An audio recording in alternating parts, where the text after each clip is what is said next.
and we were trying to like recruit them into NXIVM, and they were trying to recruit us into their like yoga cult. But it made me laugh because I was like, what a place. And it made me go like, oh yeah, that was like a typical Tuesday at Pure Food One.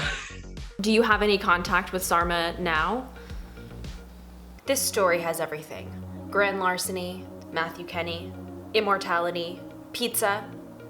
Hey everyone, I am so excited for today's video. I'm going to be discussing Netflix's Bad Vegan docu-series, and then later on in the video I'll be chatting with Nick Ross, who was one of the talking heads from the series, also one of the original staff of Pure Food and Wine, the restaurant of course at the center of the Bad Vegan controversy. We have so much to cover today, so let's get into it. So a few weeks ago I was watching Netflix and I had it paused, and you know, with the Netflix kind of screensavers start coming up, which are just ads for other Netflix shows. So that's when I saw this Bad Vegan. That was the first time I had seen it. I was like, what the fuck is this? I had no idea what it was, but I did think it was cool just to see something with vegan in the title as a Netflix original series. Then I realized it was a docu-series, and after I watched the trailer, I realized that I was already familiar with this story.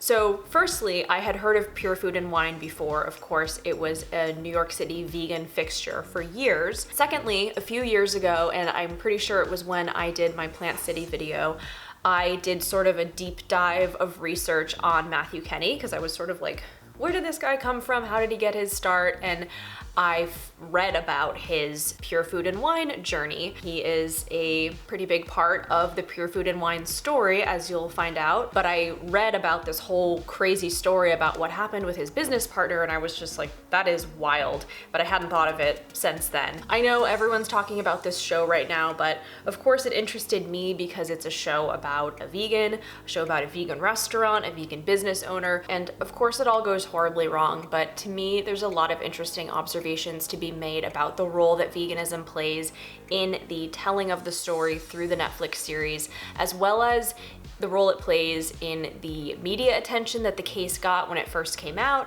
and then of course the renewed media attention that it's getting now that Netflix has made the story big again. I don't want to get too bogged down in all the crazy details of the story, but I will give a recap of the sort of broad strokes for anyone who's not familiar with it. So it begins with the story of Sarma Melngallis. Sarma grew up just outside of Boston, and she went on to go to Wharton Business School, which is one of the top, if not the top business school in the world. Sarma then goes on to work in investment banking in New York City for 2 years, but she's very unhappy during this time. She knows that this is not what she wants to be doing with her life, so she decides to leave her job and go to cooking school, and she attends the French Culinary Institute. So this is also where Matthew Kenney went to culinary school. And at this point, Matthew had established himself as a successful restaurateur in New York. Sarma had heard about him, she was a fan of his. Eventually they met, they started working together, and they started dating. Eventually they decided to go into business together to open Pure Food and Wine.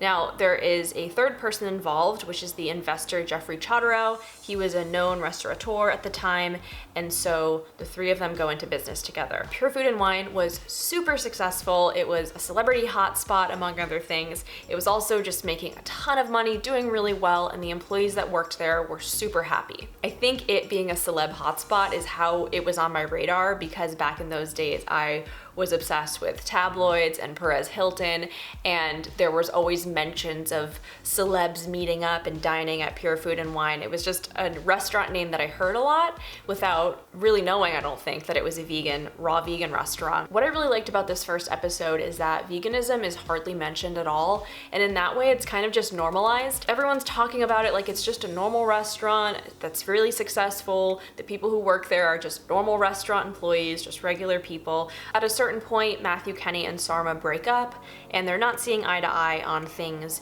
involving the business. This is when the series kind of takes a turn against Matthew Kenney. Sarma says that she's much more conservative with money and that Matthew spends kind of irresponsibly. It's also said that Matthew Kenney had kind of a bad reputation around town of not paying back investors and generally just being bad with money. It's really kind of defamatory toward Matthew Kenney. I was saying to Paul, like, I don't think Matthew Kenney's gonna like this. Eventually it's clear that it's not working with the two of them working together, and they kind of come to Jeffrey, and it's sort of like, it's one of us or the other. And Jeffrey chooses Sarma because he knows that she went to Wharton. He also went to Wharton. He assumes that she has a solid business head on her shoulders, which in regard to running the restaurant, it seems like she definitely did. I'm not sure if Matthew Kenney gets bought out or exactly how that works, but Matthew's out, and then Jeffrey says to Sarma, I can sell you the restaurant so that you're the sole owner for $2 million. So that's what they do. So Sarma now has a $2 million debt to Jeffrey, but she's the sole owner of the restaurant, and Jeffrey's like, you can pay me back over time, like no interest. He's very understanding about it. At some point, Sarma opens a companion business called One Lucky Duck, which is a vegan convenience store / juice bar type of place. From what I understand, it was really popular and successful at the time. Really, I think probably one of the first of its kind to have a vegan convenience store. And from looking at Sarma's social media, I've seen comments from people being like, I used to order in bulk from you back in the day from One Lucky Duck. So I think One Lucky Duck was doing really well, as was Pure Food and Wine. Then Sarma meets this guy who says his name is Shane, but his name is actually Anthony, and this is when things start to go downhill. So this guy was a total con artist and a piece of shit. He sounded to me like he may have had some mental illness. Of course, I'm not a professional, but you know, he would say that he heard voices in his head and he had demons that talked to him and all this kind of stuff. Whether or not that was real or an act, I don't know, but that's what he would say. The long story short is that over the years, he convinced Sarma to give him around $1.7 million. Most of this came from the profits of Pure Food and Wine and One Lucky Duck. And it wasn't all at once. It was kind of slowly over time. It was like $10,000 here and $25,000 there. I think the biggest chunk she ever gave him at once was maybe around $100,000, but it was just chipping away slowly at time, and it really obviously added up. He seemingly conned and manipulated her using sort of cult-like methods of mind control. Everyone's kind of wondering how this seemingly very intelligent businesswoman fell victim to this. And I think that there's kind of two big reasons. Number one is her desperation for her business to succeed. She was so determined to make this restaurant work on her own. She seemed so dedicated to this place. Like this was her whole life, and she wanted this to just last forever. And she was willing to do anything to keep her business afloat. And she had this $2 million debt that of course was hanging over her head. And what Anthony would tell her is like, you give me this money and then you'll get it back tenfold, you know, kind of like a typical scheme. And maybe it was delusional for her to believe that, but I believe that's how much she cared about her business, that she was willing to believe crazy shit to ensure its success, which unfortunately, ironically, she ended up doing the opposite. And then the number two reason is that he convinced her that he could take the thing she loved the most in the world, which was her dog Leon, and make him immortal. This is what a lot of people have been focusing on, was this immortality aspect. He claimed that he could make her and her dog immortal. He was able to kind of deregulate her sense of what was normal or possible. Another part of this, which she even says herself, was the sunk cost fallacy. You know, it was easier for her to believe that she would one day be reunited with her money than to just be like, oh wow, I literally just flushed $200,000 down the drain. Or down the craps table, because it's revealed that Anthony was, on top of everything else, a gambling addict, and this is where most of the money ended up going. Anthony had convinced Sarma that he was really, really wealthy, and I think this is what happens a lot of times with these cons, is like, I'm so wealthy, like, I don't need your money, but like, also could I have $5,000? But the difference between him and something like the Tinder swindler was that he wasn't pretending that he was in trouble and he needed the money. Like, he was just kind of telling her, this is the test, you're gonna give me this money, and then you basically have to keep proving yourself, and then one day you'll be rewarded tenfold. So she was thinking that the money was just, you know, sitting on a shelf somewhere, not being touched. But the reality was that it was basically all being spent as soon as he got it. There's a Vanity Fair journalist named Alan Salkin who's in the series a lot. He was initially intrigued when he heard about Sarma's arrest in 2016, and he reached out to her and started working on a piece about her. This was his explanation of why he thought she believed Anthony. That world that she's in of vegans is also a world full of people who believe in New Age mysticism, palm reading, crystals. She's sort of coming out of this ferment of things that are ethereal and don't obey the normal rules of life. I understand that there is some crossover between people who believe in veganism and people who believe in metaphysical concepts, but I would argue that most of us are just like normie vegans who just want to, eat vegan junk food and not harm animals. I think what Alan was describing is more someone who's doing veganism for the trend of it rather than for the animals. But I don't know Sarma's past with veganism because, like I said, they don't even really talk about it. They don't talk about why she got into veganism or why she decided to open a vegan restaurant, but it very much seems like Sarma is vegan for the animals. This is hard to talk about, and I wish I didn't even have to bring it up, but I do think it's important to mention for the overall story. It is hinted at that there is some non-consensual sexual activity going on as well between Sarma and Anthony. They really don't go into it too much. Sarma is clearly very uncomfortable talking about it, but it's safe to say that she was a victim to more than just mind control and financial coercion. And I think this is something that we definitely need to keep in mind when passing judgment about her decision-making faculties at the time.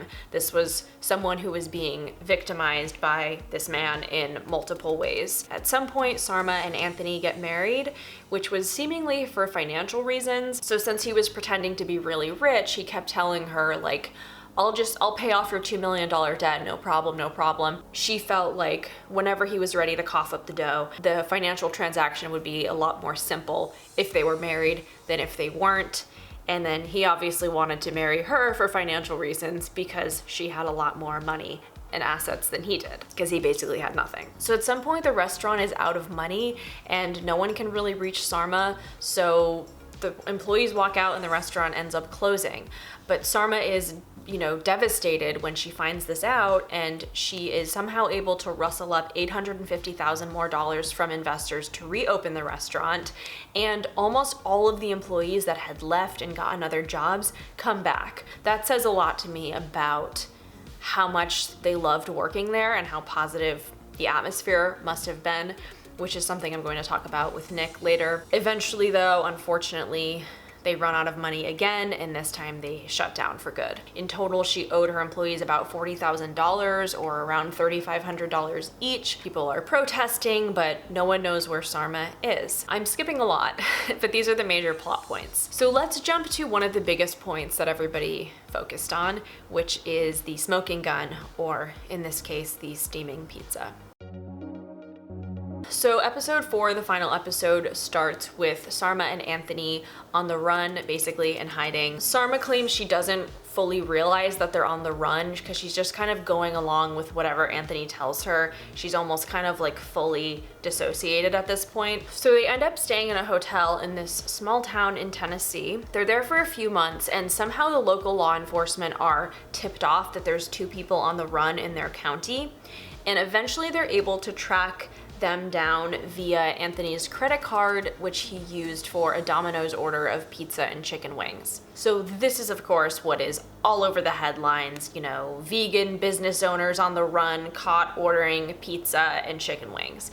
Honestly, it was almost framed as if that was a worse offense than the grand larceny. This was one of the many New York Post articles that was written, but this quote is just ridiculous. But how she got caught is the most delicious part of it all. Avowed vegan Sarma Melngallis, 43, caved in and ordered a cheesy Domino's pizza while on the run in a hotel in Tennessee with her husband, sources said. So there were many other articles like this. Even celebrity vegans can't resist pizza every now and then, no matter what the consequences are. They were framing it as if Anthony and Sarma both own the restaurant and that they both ordered the pizza. First of all, Anthony was not an owner or really involved in any meaningful way in Pure Food and Wine. He was definitely not a vegan, nor ever claimed to be, and just because you are with someone who orders a pizza doesn't mean you ate the pizza. In fact, at this point, Sarma had demanded that they have separate bedrooms, so what they would do is they would rent 2 adjoining hotel rooms and have this adjoining door, but Sarma would really live on one side, Anthony would live on the other. They were kind of living their own lives, and there's actually no evidence that she ate the pizza. There was no indications that she consumed that pizza, and I know she didn't. She was a vegan. But when the media outlets started calling me, they were making that a big deal.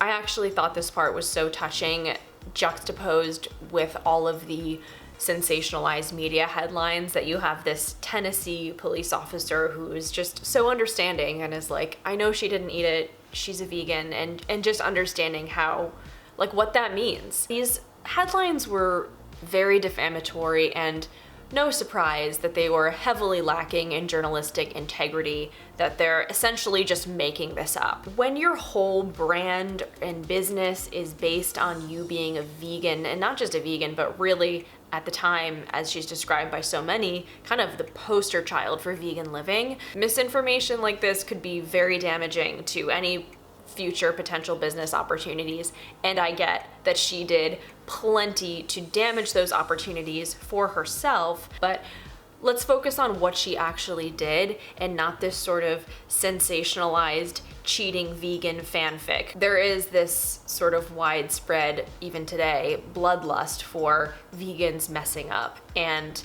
the docu-series actually discusses this. Somehow vegans present themselves to us as being better than the rest of us. They don't eat meat, they don't kill animals, they don't hurt the environment as much as the rest of us. So the fact that she would become involved in a criminal scheme like this sort of belies who she's presenting to the world. I think he does a good job capturing the reason for the outrage. You know, vegans are a group of people, I can speak from my pre-vegan days, that can make us feel badly about ourselves or make us examine our own moral choices, which we really don't like doing.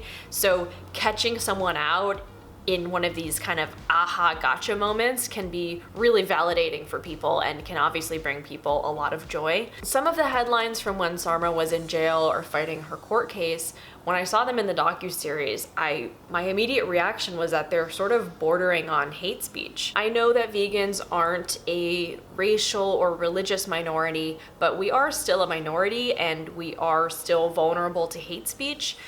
In fact, veganism is now being granted the same protection as religious beliefs in some places. The use of eat a cheeseburger, while it's a common insult hurled at women who are deemed too thin, it was especially vitriolic because it was not only aimed at her frail physical appearance, but also at her core moral beliefs. Another ridiculous thing that the media did was to compare Sarma to Bernie Madoff. She was called the vegan Bernie Madoff. Let's be real. What Sarma did was wrong, but comparing a woman who embezzled $1.7 million under the coercion of a predatory abuser to Bernie Madoff, who ran the biggest Ponzi scheme in history, a scheme that was worth $65 billion, is beyond absurd. In fact, calling Anthony the husband of the vegan Bernie Madoff when it's clear that Anthony is the mastermind behind the whole thing is very ridiculous. It's hard to know where the misogyny ends and where the anti-vegan hate begins, but it's safe to say that they're both present. As I mentioned, Sarma owed her employees around $3,500 each, and she has stated that she had Netflix pay her a fee that went directly toward paying everyone back, so she has apparently paid all of the employees back, and she of course now has to work to pay off the rest of her investors. The last thing that everyone was freaking out about was the phone call at the end of the last episode in which Sarma appears to be laughing with Anthony or making light of the situation. You realize you do have to step out of the meat suit and appear on a unicorn. I know that, and it's already in the works in my mind. There will be something. Are you gonna shape shift in front of me? I mean, I'm not, I'm serious. I know you are. Well, I can still make you laugh, so that's good. Yeah, no, that's not good.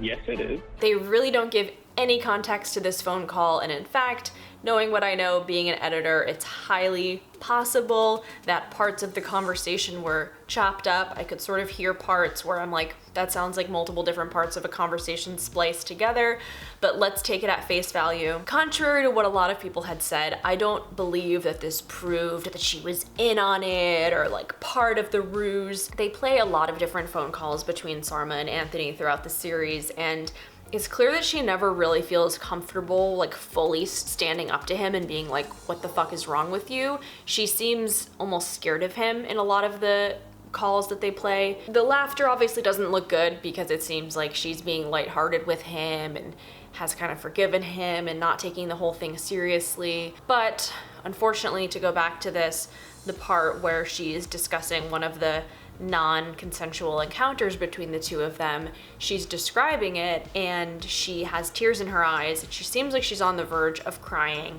But then she lets out this noise that it almost sounds like a sob, but it comes out as more of a laugh. And even the Netflix subtitles said like laughs or chuckles or something like that. She certainly, I don't think, thought that situation was funny. I think she was sort of trying to stop herself from crying, and the emotion just came out as kind of like haha rather than a full-blown sob. I saw this comment on another YouTube video that I really agreed with. She has written a blog post about that call and been like the ending was disturbingly misleading, and of course Netflix wants to tell a good story. They want to put a little twist at the end. They want you to be intrigued, and you know, they definitely achieved that.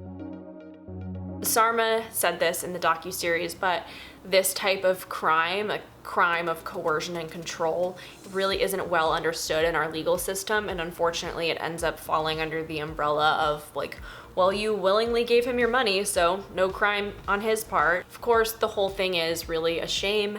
It's a shame to have one less vegan restaurant in the world, especially one that was so amazing and doing so well. As we know, Matthew Kenney has been very successful. He's gone on to create a vegan empire, really, and I can only hope that Sarma is able to heal from this, make amends to the people that she's wronged, and one day go on to share her talent with the world once again. And now, let's talk to Nick. I am here with Nick Ross, who is one of the stars of Netflix's Bad Vegan.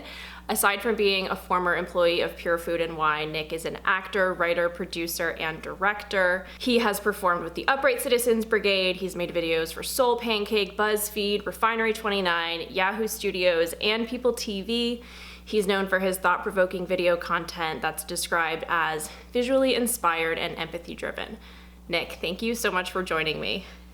Wow, thank you so much. I appreciate it. What an intro. I remember seeing you for the first time in a movie that you were in. So I like knew you from that, and then I think we met at a party or something, and I was like, I remember you from this movie, and then we became Facebook friends, and then eventually, yeah, you interviewed me for a Soul Pancake video. I think I'm piecing it together because I knew we were connected, and I feel like we were connected in different ways, but that makes total sense. That it was like, yeah, you saw something and then we connected, and then as I don't know where exactly people do in LA, you connect and do projects together.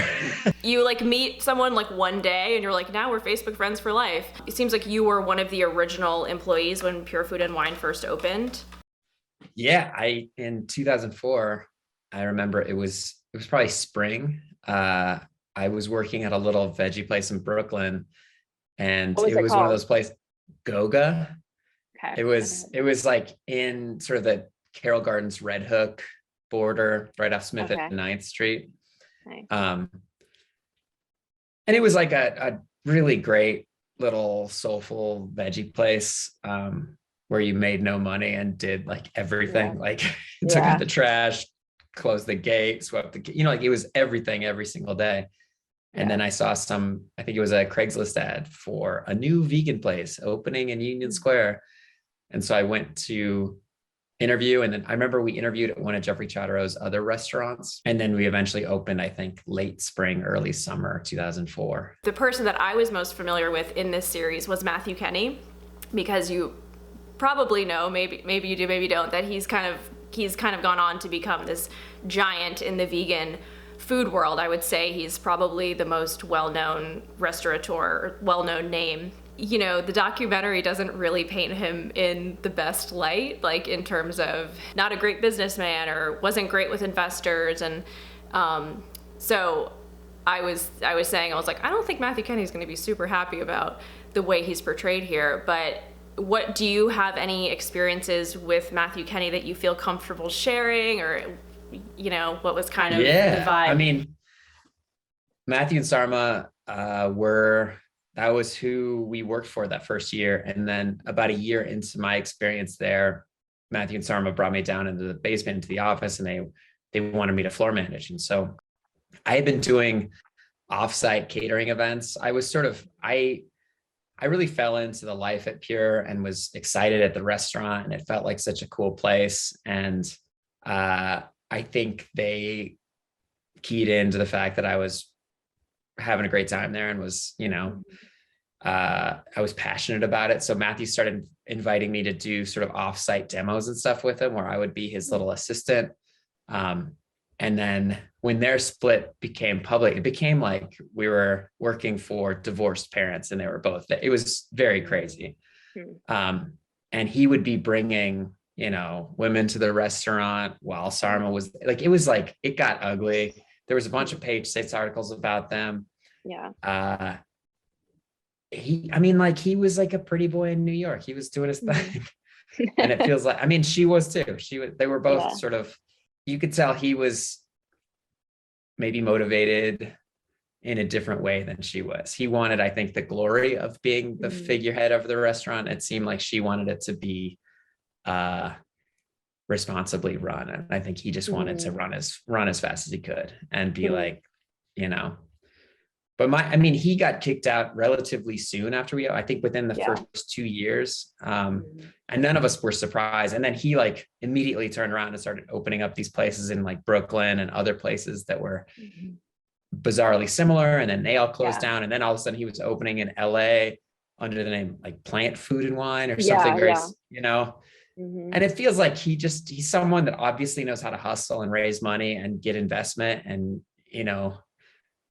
that's great. I don't know that I have much of an opinion of him other than like, he's doing his thing. He's like trying his best. I know that a lot of people that have worked for him feel a little burned by, I don't know that he's the most caring employer of all time. I feel like he's kind of an opportunist and like chases the money and chases the success and chases the fame. And I think most people that do that leave a wake of, dissatisfied employees.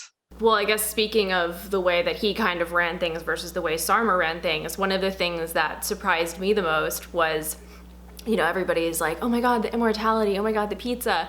And I was just like, oh my God, all these employees at this restaurant loved working there so much, because I've worked in so many different restaurants in LA as a struggling actor, and I don't think me or any of my coworkers at any of the restaurants would have been like, hey, Jeff Daddy, like, so this sense of love and camaraderie, and that seemed to me at least really rare and really unique. So can you talk about like why it was such a good atmosphere? Well, first, I think having worked in restaurants in New York and LA, I think there's a significant cultural difference between restaurants in New York and restaurants in LA. That place was it was like all love, it felt like we were unique in the restaurant space. It felt like there was all this buzz, all the celebrities obviously excite the staff.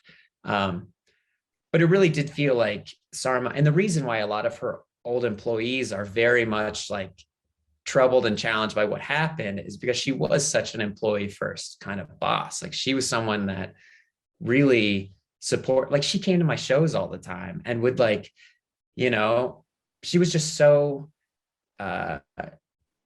she cared so much about what she was building and the way she was building it. And that's why they were like, there was that porter whose whole family worked there. He worked there, his son worked there, and his wife worked there. And that was very much a Sarma thing. Like she wanted to support the people that worked there and built this sort of family environment where everyone was making money and having a great time. And I think opening the restaurant, that whole opening staff took so much pride in what we were doing because we felt like we were part of something from the ground floor, and we're seeing it grow and seeing it become this sort of institution that it became in New York. Yeah. I mean, it definitely sounds very unique, and with any company, but especially for restaurants, they always say like the vibe or the sort of atmosphere is set at the top, and that from what you're saying and from what I saw in the documentary, it seemed like Sarma kind of set that. She just set that atmosphere for a positive working atmosphere, which as we both know, I guess unfortunately is very rare in the restaurant industry. How was the food? It was incredible. It's so funny because so many of my friends, I have a number of friends actually that live back in Denver that we were all living in New York during that time. And another friend of mine that lives in Denver now worked with me there. Like I remember I got him a job. He was like a food runner for a while at Pure. And so we watched the documentary together. And every time they show the food, we would like name the dish and be like, oh my God, that was so good. That was such a good dish. What's crazy is I was thinking like there, you know, people say like it was so unique. It was before its time, but still, I don't even think in LA, I don't think that there's a fully raw food vegan restaurant, even in LA. So yeah, I feel like LA is kind of dominated by the Cafe Gratitude people, right? Yeah, basically, yeah. And well, I remember that was the sort of interesting thing about it's now, at least in my life, this notorious picture of Sarma in my car when I picked her up from the airport and we were talking. And that trip, she sort of told me that she was coming out to LA, talking to investors, talking about opening up in LA. And I was like, no brainer. It's a no brainer. That restaurant would thrive here. Oh my God. Because it wasn't a restaurant that really pushed any sort of philosophy. It wasn't like, I feel like so much of the vegetarian, vegan, you know, like wellness lifestyle, like especially, you know, case in point, Cafe Gratitude. You go in there and you feel like you're being indoctrinated into a cult or something. And I think the special thing about Pure Food and Wine is like most of the staff were not vegan, were not, you know, into this. They were just very curious and very like down to work in this place because it was such a lovely place and the food was outstanding. So apart from like philosophy of eating or philosophy of living your life, everyone that worked there was like, this place has dope food. Like I want to work at this place because it's delicious. So this car ride, I remember this from this docu-series. Obviously you picked Sarma up and she was, what year was that? I think I found it on phone. I think it was 2014, that picture. So it was kind of in the middle of her mess. Yeah, right. And had you kind of kept in touch with people at the restaurant and had you kind of heard about what was going on? My experience with all the drama, I don't remember the exact timeline, but I remember her coming out. And then in 2013, 2013, I went to New York quite a bit. I would often go to the restaurant and Sarma and I would have dinner, and she really maintained a friendship, and she was just very kind. And I always really treasured the time I spent there and the work that I did. It was social media that clued me into the first protest outside the restaurant. And so you just see it swirling around social media and you're like, holy crap, something's up. And something hurt me because I was like, maybe it's just failing. Maybe the business is just sort of, you know, New York is such a hard market to stay afloat. And I had no idea, you know, like obviously I learned about what happened through the documentary and my jaw was on the floor. You mean like the extent of it? Yeah. Like what actually transpired, or what, you know, how intense that story was. And I think when I was seeing the protests, I think I was just sad because it made me feel like it was a lot of people that were very passionate about the restaurant, and the restaurant maybe was failing and hadn't made the money. And maybe there was no way that I was like, oh, it's because Sarma married some psychopath who was manipulating her and stealing all her money.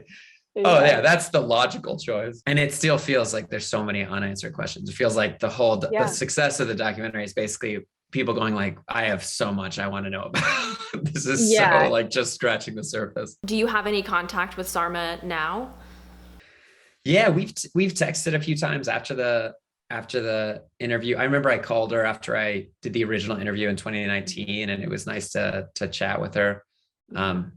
And then she checks in every now and then. She wished me happy birthday. She's like trying to get her life back, I'm sure. I mean, I can't imagine having maybe your darkest moment exposed for everyone to see. There was like a line in the documentary that I say something like, grab your popcorn or whatever. When I heard that they were arrested in Pigeon Forge, Tennessee, and there was this meme made out of it of like grabbing popcorn, and like it's from the documentary. And so I shared it and I was like, have you watched the documentary yet? And Sarma like wrote back right away and was like, that line still kind of hurts my heart. And it made me feel bad. But I was also like, yeah, it must feel terrible to have your life be entertainment, especially such a sad part of your life. Yeah, well, it's the Schadenfreude aspect, I think, for everyone. And for you, it must have been weird because you're like, I actually know this person, but I also feel like I'm watching like some crazy crime show of people that I don't even know. I mean, it just felt so insane. And I think that's why I was just like, let's get the popcorn. I want to know everything. Like, this is crazy. I'm into like most of the true crime on Netflix. That was like one of my COVID where I like fell into watching tons of true crime. Yeah, no, I'm the same way. I mean, I'm specifically into like cult type of stuff, like anything cult related. Oh, big time. The Vow was great. Did you hear Sarma talk to Sarah and Nippy from The Vow? Listen to that. Yeah, I thought that was such a great pairing. I feel like that would be a really good interview. Yeah, and the funny thing about that interview is they're like, we used to go to Pure Food and Wine all the time. Every time we were in New York, we would go. And so it just made me go like, what a weird. There's this one point when Sarah goes, so I remember we were having a party in that back room. There was this private dining room kind of in the back of the restaurant through the kitchen. And she was like, we were having this private dining room space with these like really kind of guru yoga people. And we were trying to like recruit them into NXIVM, and they were trying to recruit us into their like yoga cult. And meanwhile, like, you're the owner of this restaurant. And you're like, there's like so many different themes happening. That's like a pyramid of like, yeah, it was like craziness. All of this. But it made me laugh because I was like, what a place. And it made me go like, hey, that was like a typical Tuesday at Pure Food. Do you think that there could be a future for her in the restaurant world? You know, do you see Pure Food and Wine ever coming back? Do you hope it comes back? Yeah, 100%. I've talked about this with a number of friends and people that have watched the documentary, that she's got a strike now. And as much as this documentary is controversial, in my opinion, she could open a restaurant called Bad Vegan in New York right now with the Pure Food and Wine menu, and people would line up around the door. Like, it's for sure. She has a great thing with what she was doing, and now she's got a bunch of notoriety, and there's plenty of people that would invest in that restaurant and maybe put some protections in place to not let her be in charge of the money. I wish that would happen. I feel like that would be such a cool outcome for her to have a place to do that type of concept again, to rebuild. Because it was, even today, I feel like it was such a unique and such a delicious expression of cuisine. Thank you guys so much for watching this video. Really hope you enjoyed it. Really curious to hear your thoughts on it. Leave a comment and let me know, and we can continue the discussion there. Give this video a thumbs up if you enjoyed it. Subscribe for more forkable content, and I'll see you again soon. Bye.